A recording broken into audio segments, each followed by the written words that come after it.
Esdras capítulo 9, verso 6 em diante.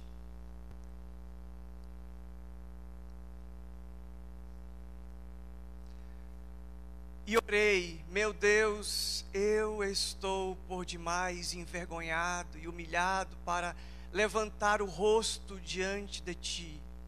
Meu Deus, porque os nossos pecados cobrem a nossa cabeça, a nossa culpa sobe até os céus. Desde os dias dos nossos antepassados até agora, a nossa culpa tem sido grande. Por causa dos nossos pecados, nós, os nossos reis, os nossos sacerdotes, temos sido entregues à espada e ao cativeiro, ao despojo e à humilhação nas mãos de reis estrangeiros, como acontece hoje. Mas agora, por um breve momento, o Senhor, o nosso Deus, foi misericordioso, deixando-nos um remanescente, dando-nos um lugar seguro em seu santuário, e dessa maneira o nosso Deus ilumina os nossos olhos e nos dá um pequeno alívio em nossa escravidão. Somos escravos, mas o nosso Deus não nos abandonou na escravidão. Ele tem sido bondoso para conosco diante dos reis da Pérsia. Ele nos deu vida nova para reconstruir o templo do nosso Deus e levantar suas ruínas, e nos deu um muro de proteção em Judá e em Jerusalém. E agora, ó nosso Deus, o que podemos dizer depois disso? Pois nós abandonamos os mandamentos que nos deste por meio dos teus servos, os profetas, quando disseste: a terra que vocês estão conquistando está contaminada pelas práticas repugnantes dos seus povos. Com essas práticas, eles encheram de impureza toda essa terra. Por isso, não deem as suas próprias filhas em casamento aos filhos deles, nem aceitem as filhas destes ou deles para os filhos de vocês. Nunca procurem o bem-estar e a prosperidade desse povo, ou desses povos, para que vocês sejam fortes e desfrutem os bons produtos da terra, e a deixem para os seus filhos como herança eterna. Depois de tudo o que nos aconteceu por causa das nossas más obras e por causa da nossa grande culpa, apesar de nos terem punido menos do que os nossos pecados mereciam, ó Deus, e ainda nos teres dado um remanescente como este, como podemos voltar a quebrar de novo os teus mandamentos e a realizar casamentos mistos com esses povos de práticas repugnantes? Como não ficarias irado conosco? Não nos destruirias e não nos deixarias sem remanescente ou sem sobrevivente algum? Ó Senhor, Deus de Israel, Tu és justo e até hoje nos deixaste sobreviver como um remanescente.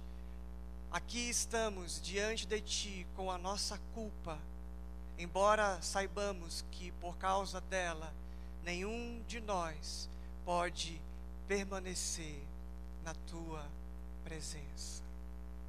Essa é a oração de Esdras. Este é o momento quando ele se coloca como porta-voz do povo. E o princípio que nós vamos conversar hoje tem a ver com essa disposição de abrir o nosso coração e confessar os nossos pecados, ou confessar a nossa culpa. O princípio 4 do Celebrando a Recuperação diz: abertamente analiso e confesso todas as minhas falhas a mim mesmo, a Deus e a alguém da minha confiança. É um processo. Eu confesso, eu admito a mim mesmo, eu confesso a Deus, e eu também confesso a alguém da minha confiança. Até agora nós caminhamos em 3 princípios. o princípio da realidade. Eu sou impotente. Tudo que eu faço com a minha vida está desgovernada. A minha vida está desgovernada. Eu não faço nada de bom sozinho com a minha própria vida. O segundo princípio é o princípio da esperança, mas tem alguém que resolve esse problema. Tem alguém que é especialista em resolver a minha impotência. Ele é capaz. Jesus é capaz. E o terceiro princípio é o princípio do compromisso. O compromisso de dizer: eu entrego a minha vida para Ele. Eu entrego o domínio, eu entrego os meus dias, entrego as minhas falhas de caráter, entrego a minha culpa ao Senhor Jesus, para que Ele, como profissional, como perito na restauração, possa me curar, me sarar, me tratar. E então chegamos, só depois desses três princípios, nós podemos chegar no princípio 4, que diz que eu abertamente admito para mim, confesso para mim, confesso para Deus, e então eu também confesso para alguém da minha confiança. Esse é o princípio da pureza, como nós lemos nisso, celebração, Mateus capítulo 5, verso 8, bem-aventurado são aqueles que são limpos de coração ou puros de coração, porque eles verão a Deus. Jesus disse isso: você será feliz, você será bem-aventurado, você será realizado emocionalmente, espiritualmente, integralmente, se você tiver um coração puro, um coração limpo, ou um coração purificado, ou no processo de purificação. Felizes são aqueles que são encontrados no processo da limpeza, no processo da permissão de que tudo que está ruim em mim, tudo que está sujo em mim possa ser aperfeiçoado, possa ser purificado, tocado pelo Senhor Jesus. Assim como aquela mulher do fluxo de sangue, que havia 12 anos uma hemorragia, ela toca em Jesus, e quando ela toca em Jesus, ela fica purificada. Porque é isso que acontece quando nós nos relacionamos com Deus por meio de Jesus. Nós também somos purificados. A palavra de Deus diz: se confessarmos os nossos pecados, Ele é fiel e justo para nos perdoar os pecados e nos purificar de toda injustiça.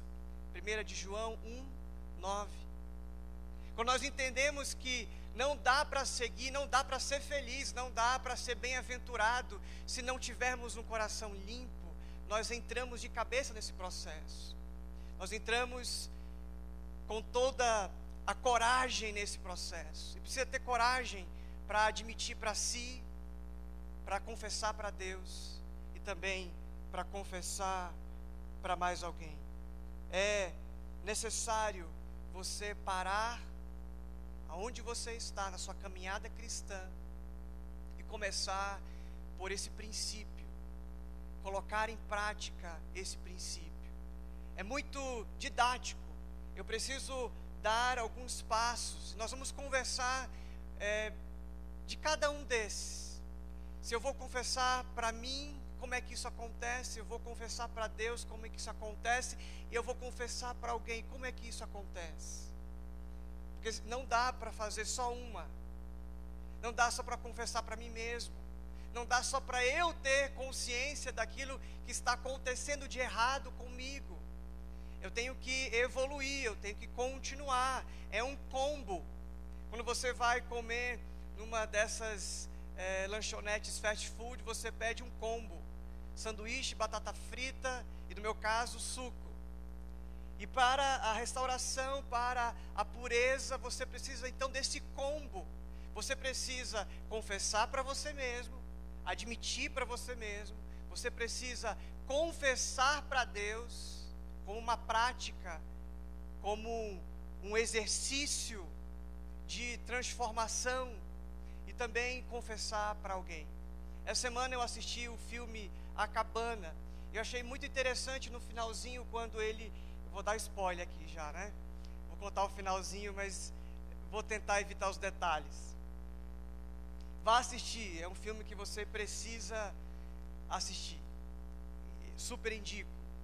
E quando ele precisa perdoar alguém, quando ele precisa chegar no ponto da história dele, para perdoar, para liberar perdão para alguém, ele é ensinado por Deus a dizer isso, mesmo não crendo, mesmo não acontecendo.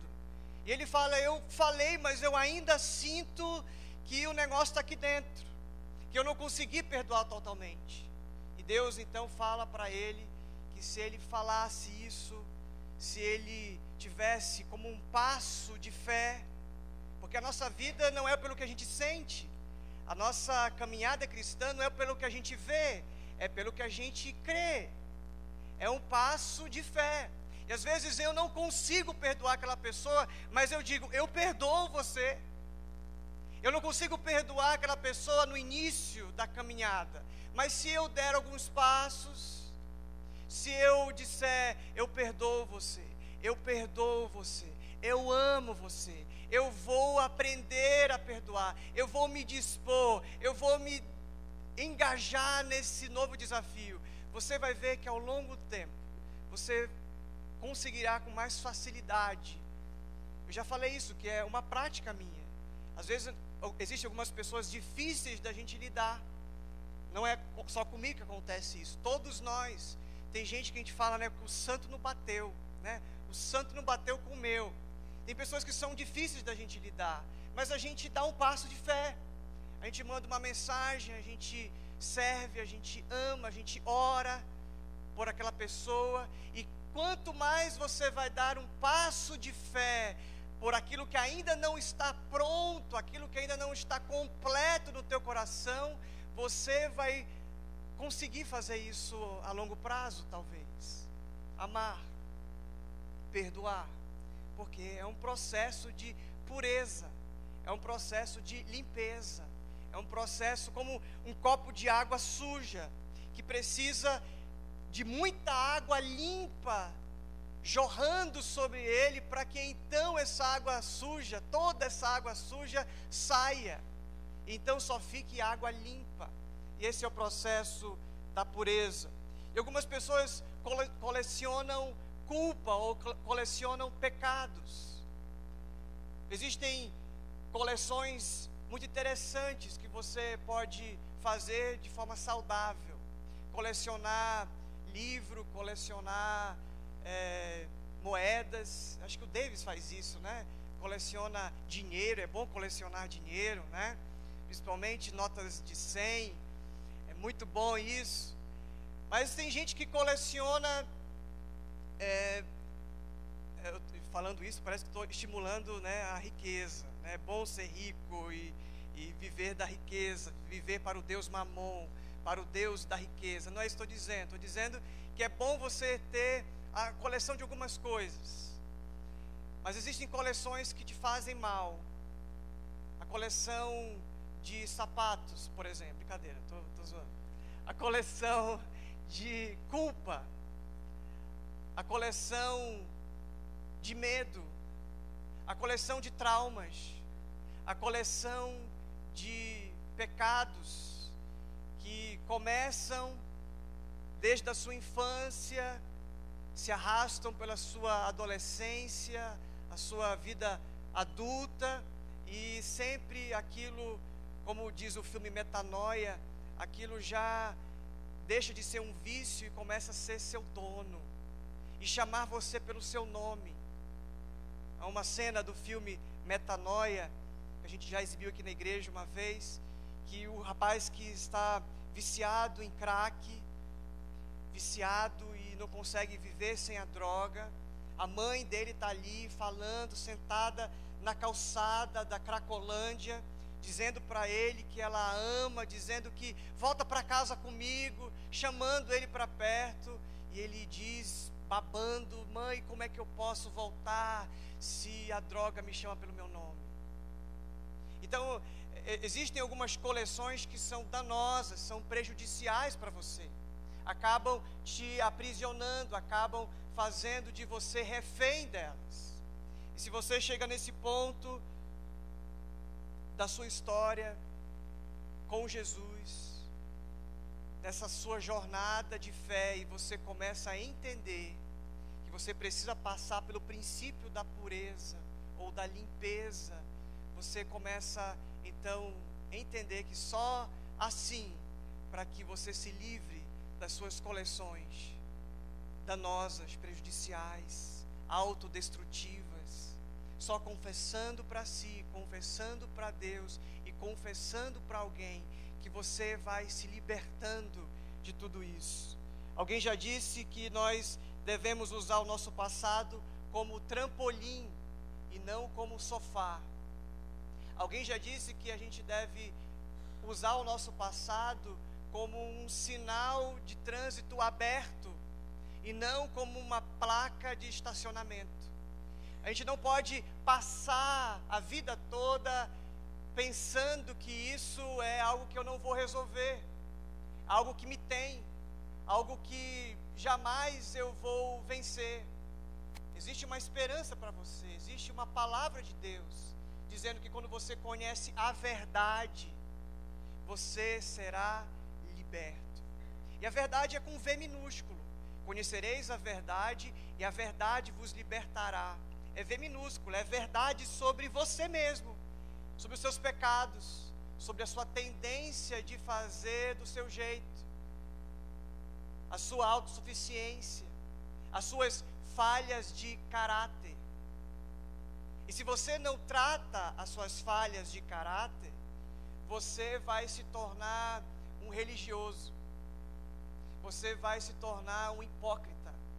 E sobretudo, tudo que Jesus falou, tudo que Jesus exortou, se existia uma coisa que indignava Jesus, era a hipocrisia. Para uma pecadora pega em adultério, ele trata com muita misericórdia, muita graça e fala, vai, não peques mais.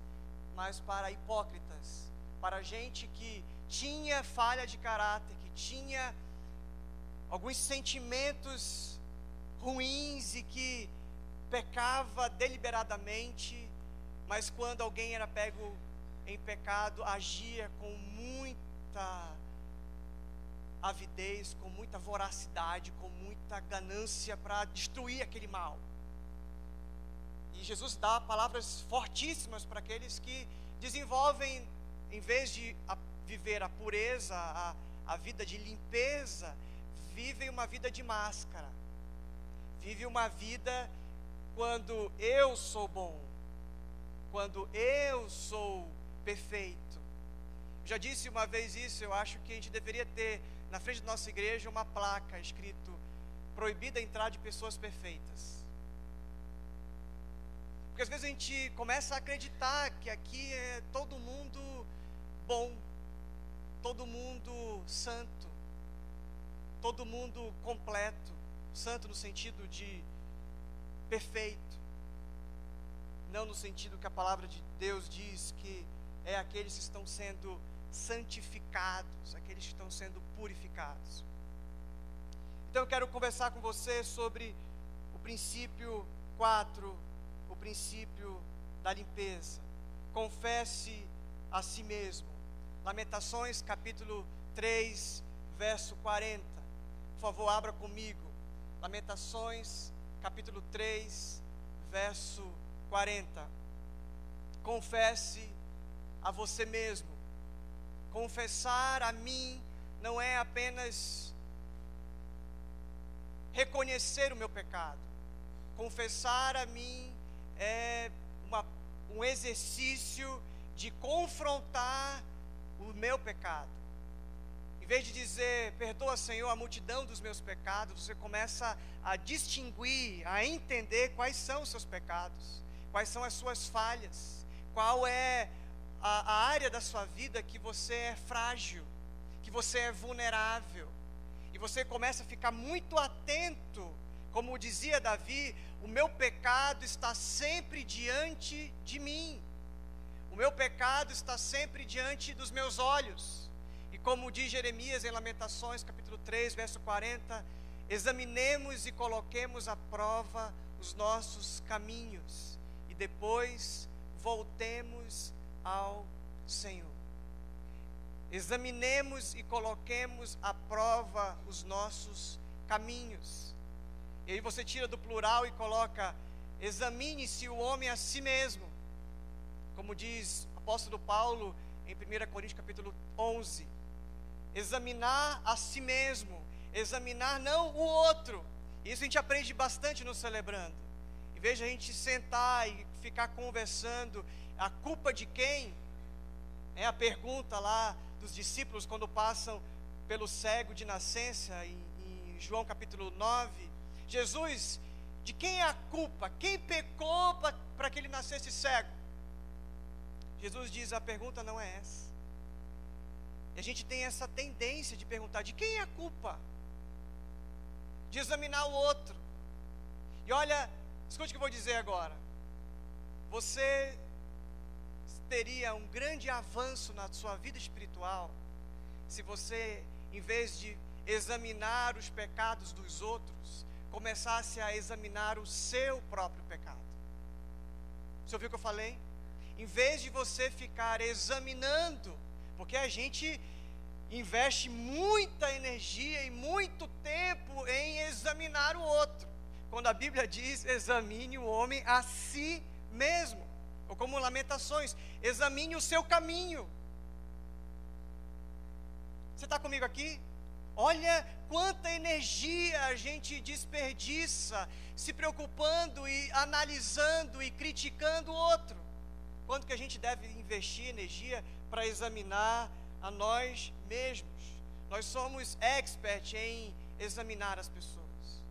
Somos expert em colocar a culpa. Nunca a culpa é nossa. A culpa é da minha esposa, a culpa é do meu patrão, a culpa é do meu filho, a culpa é do governo, a culpa é sempre de alguém. E às vezes a impressão que eu tenho, a análise que eu faço desse fenômeno nosso, humano, que não é bom, é que a gente examina o outro para tirar a gente da frente, para que a gente não se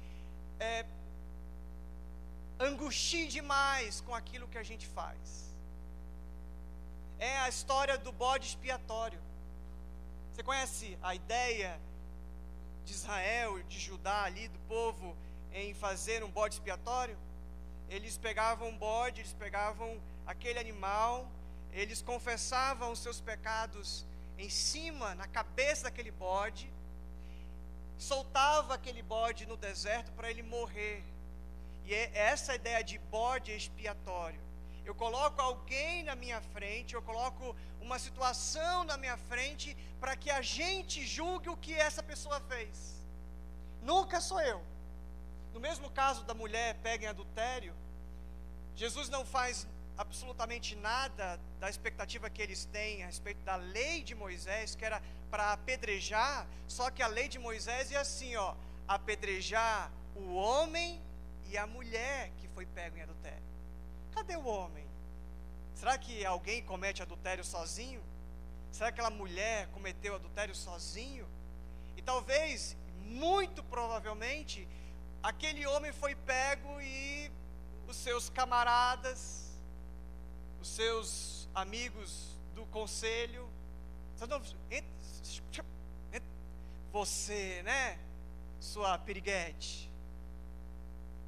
E aí talvez o cara que estava aprontando estava ali naquele grupo, camuflado, porque alguém tem que pagar o pato, alguém tem que ser julgado. E a gente cada vez mais fica atrás, vendo o circo pegar fogo, quanto que a Bíblia diz para a gente se examinar. E se a gente se examinar, meus irmãos, a gente vai viver uma outra realidade, inclusive de igreja, uma comunidade mais misericordiosa, mais amável, não tolerante com o pecado. Jesus fala: vai e não peques mais, você fez, foi errado, Não faz bem para você isso. O problema aqui é que não é só o teu pecado.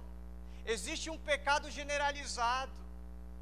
E quando nós investimos energia em criticar, perceba alguém que está o tempo todo falando mal de alguém, ou falando das imperfeições, ou criticando alguém, tenha certeza que essa pessoa, ela está utilizando um mecanismo de defesa, que é a projeção. Os psicólogos de plantão sabem o que é isso. Em vez de se apropriar da própria culpa, aquilo que lhe incomoda, essa pessoa vive apontando os outros, para que as pessoas nunca olhem para ela, e sim olhem para os outros. E ela é a perfeição, ela é a juíza ou juiz, que sempre está acima da lei, que não tem nenhuma crítica a si, que ninguém pode fazer crítica. Já que estamos falando desse pobre coitado, ou dessa pobre coitada, no meio da roda, os nossos pecados estão fora de cena, não estão em juízo. Isso é uma doença, isso é por demais prejudicial, porque aí isso tem um efeito onda. Acaba que todo mundo começa a vir para esse grupão aumenta, e aquele que é pego, o problema dele é que ele foi pego. Esses daqui não foram pegos, e eles serão cada vez mais especialistas em esconder os seus pecados, em colocar as suas máscaras. Tomara que nunca ninguém me descubra, camuflado aqui no grande grupo. Você está comigo aqui? Olha o quanto isso é perigoso, o quanto que isso acontece, e às vezes é sutil. Ele faz o seguinte: não pensa isso não fala assim não se veste assim não, coloca essa máscara e finge que está tudo bem com você, porque é assim que a gente faz aqui, é desse jeito que a gente consegue sobreviver aqui, porque se você tirar suas máscaras, meu querido, vão te colocar na cova dos leões. E como celebrando, nós vamos, como igreja, aprender a tirar as nossas máscaras, e vai ter muito susto. Meu Deus, você era assim, estava do meu lado, eu não sabia. E aí eles, mas você também já se olhou no espelho? E a gente vai começar a viver uma comunidade muito mais sadia, meus irmãos, porque a gente vai confessar para si. Nada de sentar na roda dos escarnecedores, é sentar na roda dos adoradores, sentar na roda daqueles que admitem, que confessam, que dizem: já não há mais condenação para quem está em Cristo Jesus. Nós vemos uma experiência muito linda no acampamento. Um jovem foi à frente e, muito temeroso, muito aflito, disse: pastor, eu preciso contar aquilo que você sabe. Eu já havia acompanhado esse jovem, já tinha conversado com ele algumas vezes. No acampamento ele decidiu ir para o palco e abrir o coração. E ele estava passando mal ali: pastor, não consigo, pastor, não. Eles vão me julgar, pastor. Disse: não vão, fica tranquilo. Deus está te mandando fazer isso, faça. Abra, mostra a cara. Como diz o profeta, se joga. Ele foi lá para frente, pegou o microfone e tremia, e falou, e abriu o coração. E na hora ele me abraçou chorando, talvez por um sentimento de culpa, de vergonha, porque o seu pecado socialmente talvez seja um pecado cabeludo, sendo que para Deus é tudo igual. E aí, quando ele me abraçou chorando, desesperado pela reação do público, eu virei ele e mostrei ele para a juventude, e a juventude estava em pé aplaudindo ele. não aplaudindo o pecado dele, não aplaudindo o que ele fez, o que aconteceu no seu passado, mas aplaudindo o cara que teve coragem de confessar a si mesmo, a Deus e as pessoas. Isso é terapêutico, irmãos. Isso é terapêutico. Vamos parar de ficar examinando o outro e vamos se examinar. Talvez você tenha menos pedra e mais abraço, menos condenação para o outro e mais, como nós acabamos de cantar, perdão e graça. Eu creio, Thaisa, que profeticamente a escolha dessa música de hoje tem a ver com esse novo tempo que a gente vai viver aqui na igreja. Um tempo de chuva, de perdão e graça. Você crê nisso? Então diga, a começar por mim. Amém. Além de confessar para si mesmo, além de colocar um grande espelho na sua frente e olhar para os seus pecados, porque quando a gente fala do outro, a gente é carrasco, a gente se torna juiz, mas quando a gente fala da gente, a gente é advogado de defesa. Não, mas porque a situação. Quando a gente começa a falar da gente, a gente começa a ser mais honesto.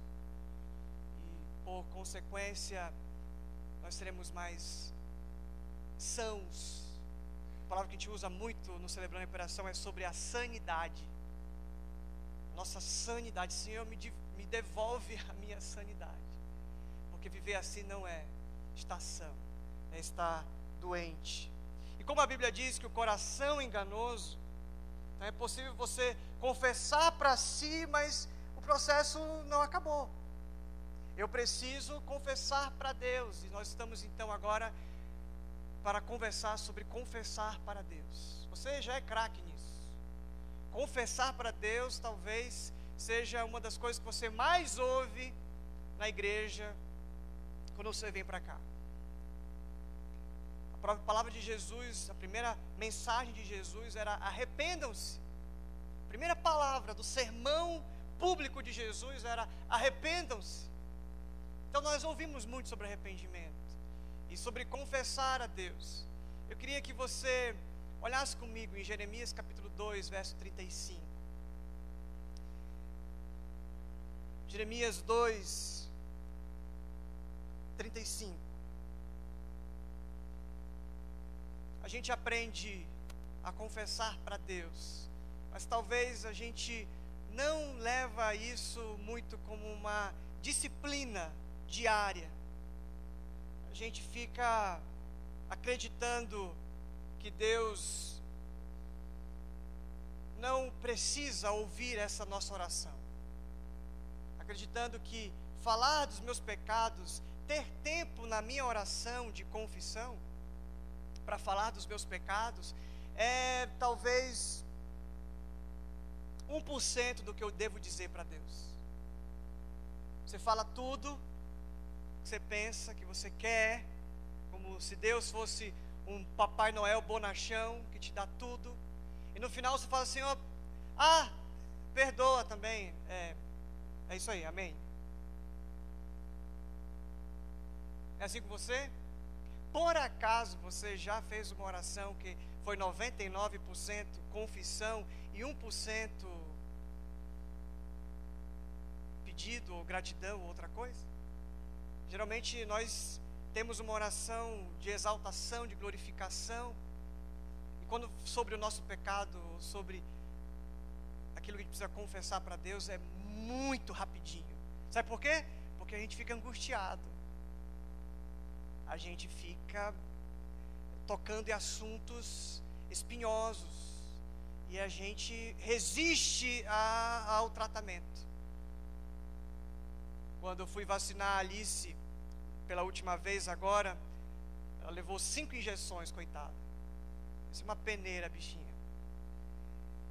E quando ela levou a primeira picada, ela abriu o berreiro e se travou toda e se endureceu toda, porque não queria levar a próxima picada. E a gente tem essa reação. Quando dói, a gente paralisa, a gente muda de assunto. Quando dói, a gente dá uma resistida. Mecanismo de defesa psicológico. A gente muda de assunto, a gente faz uma graça. Eu conheço uma pessoa que era assim: toda vez que o assunto ficava profundo, toda vez que o assunto mexia com alguma área daquela pessoa, ela brinca. Ah, tarará, tarará, tarará. Olha para cá agora. E aí você nunca lida com aquilo, porque sempre você faz graça. Ou você diminui o seu... Não, mas todo mundo faz. Ou então nem foi tão grave assim. Aí você lida com o seu pecado como se fosse algo muito sem importância. A confissão, ela é pouca na oração, a consciência é pouca, e aí a gente finge que está tudo bem, quando tem um monte de erva daninha no nosso coração, na nossa caminhada, um monte de tropeço, um monte de embaraço. Tem coisa que não é pecado, mas é embaraço. Tem coisa que você faz, mas não é necessariamente um pecado, mas vai te levar para o pecado, vai te fazer descer, porque a gente não cai, a gente desce. São decisões. A gente planeja: eu vou chegar mais cedo, vou mandar uma mensagem, vou comprar, vou fazer, vou acontecer. A gente vai descendo. E às vezes a gente está fazendo coisa que não é pecado, mas é embaraço. É embaraçoso e vai ficar embaraçado. No espanhol também. Vai ficar grávido, vai ficar grávida, se continuar descendo. Conversei um dia desse com um jovem falando sobre as fotos que ele coloca na internet. Eu falei: as fotos que você coloca na internet são fotos de fórum íntimo. Existem 3 dimensões da nossa relação, nossos relacionamentos. Tem o público, tem o privado e tem o íntimo. Ver você desse jeito é íntimo, não é público. E a gente inverte o negócio. Aquilo que deveria ser público a gente trata como segredo, como íntimo. E aquilo que deveria ser íntimo a gente trata como público. Você entende isso que eu estou falando? Até aproveito esse parênteses para nivelar todos aqui a respeito disso. Cuidado, porque tem sentimentos e palavras que você gostaria de dizer para todo mundo que você quer dizer para uma pessoa só.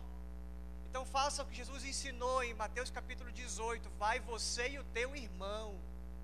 É fórum privado, é lugar privado, não é para colocar na internet para todo mundo, porque quem sabe da história vai saber: e ela está dizendo, ele está dizendo, foi uma indireta, foi. Às vezes nem é indireta, é direta.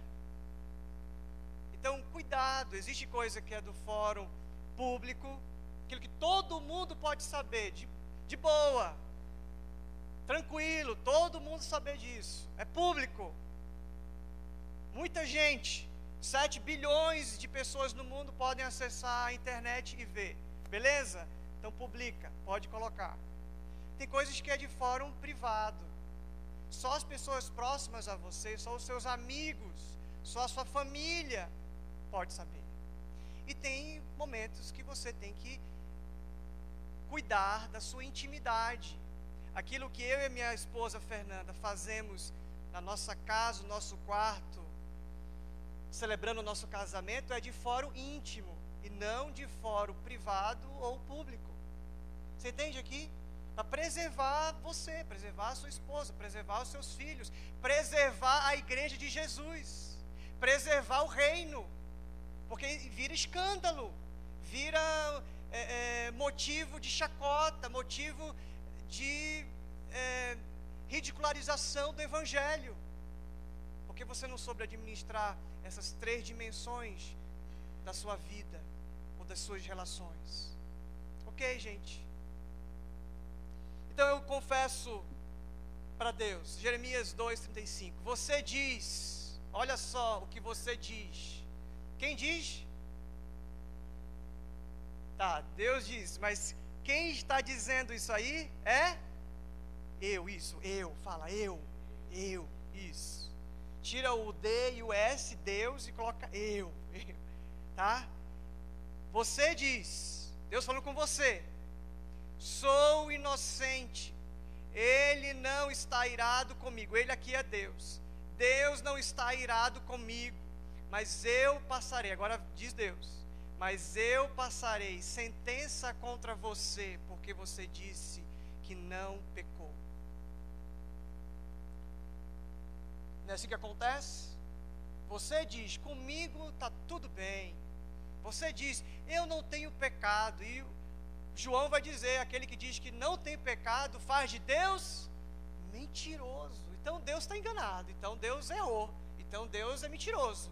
Porque se Deus diz que não há um justo sequer, então que tal você não pagar de justo, para não fazer de Deus mentiroso? Escute uma coisa que eu vou te dizer aqui, todo mundo olhando para mim agora. Você não é bom. Você não é bom. Uma vez chegaram para Jesus e falaram, bom mestre. Jesus percebeu que era um elogio irônico, e ele falou, só existe um bom, e o bom aqui é Deus. O bom aqui, Jesus nunca chamou Deus de Deus, né? Chamava Deus de Pai. Como mudaria a nossa relação com Ele, se nós entendêssemos que Ele não é Deus, Ele é Pai. Mesmo sendo Deus, Jesus ensina que o Pai é Pai, Abba, chame o teu Deus de Abba. Nenhuma nação, nenhuma outra religião vai chamar o seu Deus de Pai. Só nós podemos chamar a Deus de Pai. Só nós. Então diga Pai. Só Ele que é bom. Você não é bom. Você é uma tentativa esforçada de reagir à bondade dEle. Está aqui comigo? Se você tiver uma expectativa de que eu sou bom, eu, John, sou bom, você vai se frustrar bonito, porque eu não sou bom. Eu sou insuficientemente bom. Eu não consigo ser bom. Só existe um que é bom, e esse é o Pai. Quando nós entendemos isso, que nós não somos bons, nós entendemos que precisamos confessar aquele que é bom. Esse Pai, pequei. Você lembra daquele pecador, Lucas capítulo 15, quando o fariseu, o entendido das coisas espirituais, o líder espiritual, o guru espiritual, chega diante de Deus e assim, Deus, eu estou rindo à toa, porque eu sou bom. Eu dou dízimo, eu tenho ministério, eu tenho tanta coisa. Eu até me perco dos meus elogios a mim mesmo.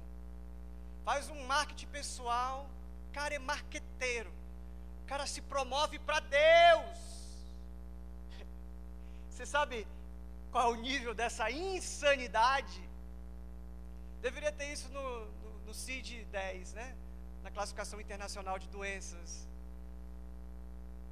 Achar que pode dizer para Deus, Deus, eu sou bom, eu faço, eu aconteço, eu banco a minha existência. E aí o outro diz assim, baixa a cabeça e nem consegue olhar para o céu, bate no peito e diz, Deus, ser propício a mim, pecador. É esse lugar que Deus quer que você esteja. Porque a Bíblia fala que este e não o outro, Jesus fala, este voltou puro, voltou justificado, voltou com o princípio da limpeza no coração. E Jesus disse, bem-aventurado os limpos Deus de coração. Este que disse, eu sou pecador. Se você vai ler Paulo, você vai ver várias vezes ele dizendo, eu sou o pior dos pecadores. E se eu sou o maior, eu sou o maior de todos, pecadores. Se você entender isso, você vai confessar mais para Deus. E quando você confessa para Deus, o resultado é Isaías 1:18. Por favor, abra comigo a sua Bíblia. Isaías 1:18. Venham, vamos conversar. Vamos refletir, diz o Senhor. Vou fazer uma pausa aqui.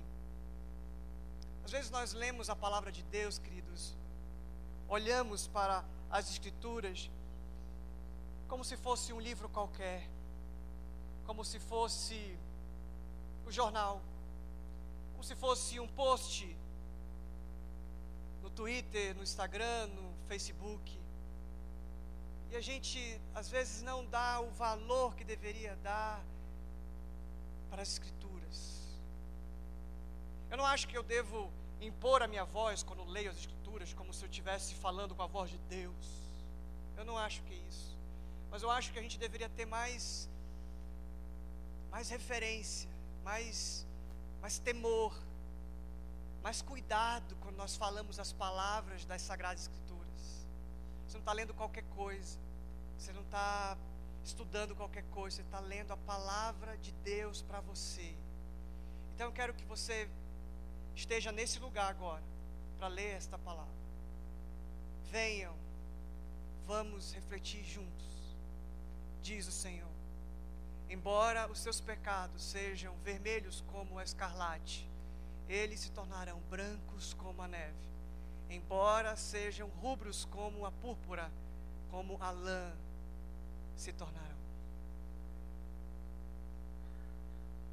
Essa palavra, ela ganha vida na tua vida quando você a lê. Isso é uma promessa de Deus, falando, se você confessar os seus pecados, Ele é fiel e justo para perdoar os seus pecados e nos purificar de toda injustiça.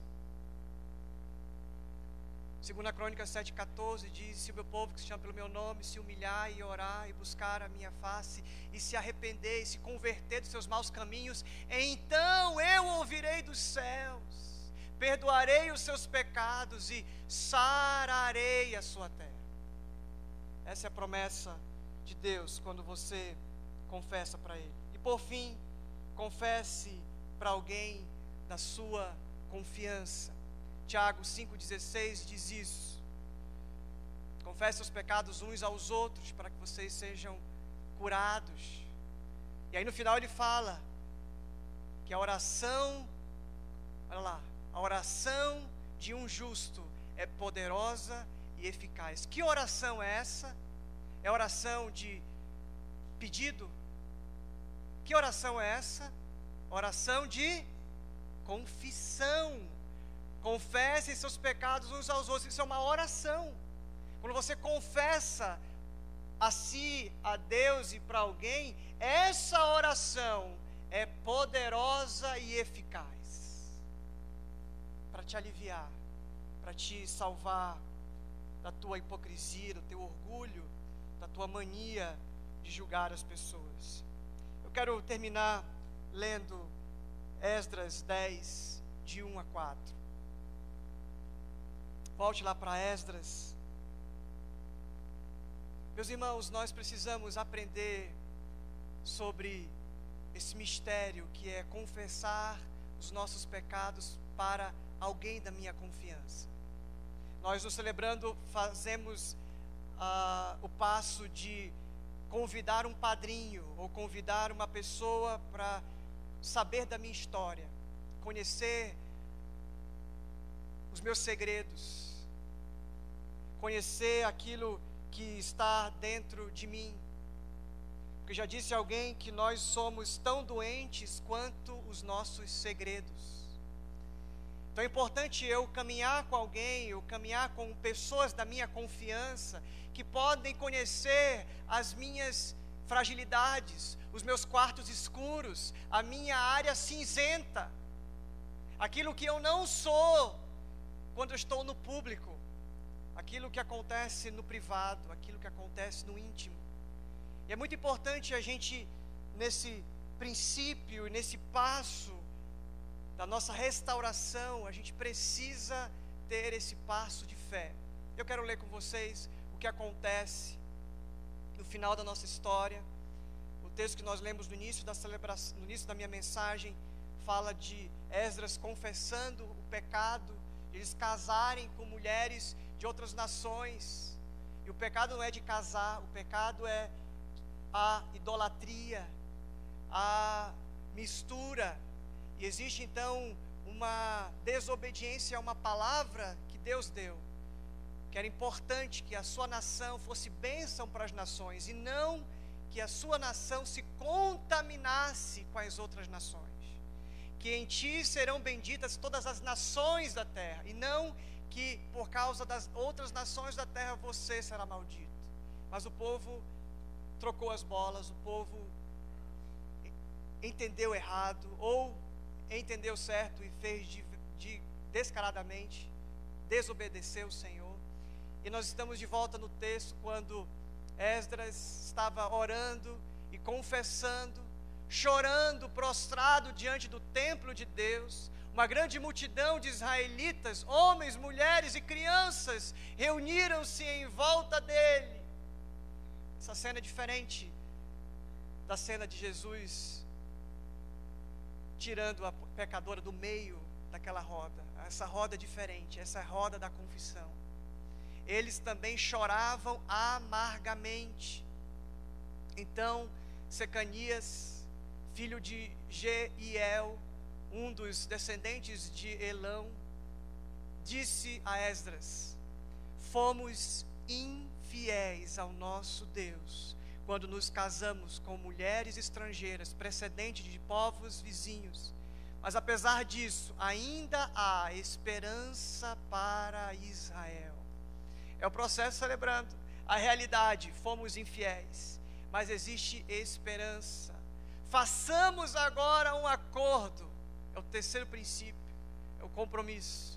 Façamos o compromisso diante do nosso Deus e mandemos de volta todas essas mulheres e seus filhos, segundo o conselho do meu Senhor e daqueles que tremem diante dos mandamentos do nosso Deus. Que isso seja feito em conformidade com a lei. Levante-se, Esdras, esta questão está em suas mãos, mas nós o apoiaremos. Tenha coragem e mãos à obra. Mãos à obra.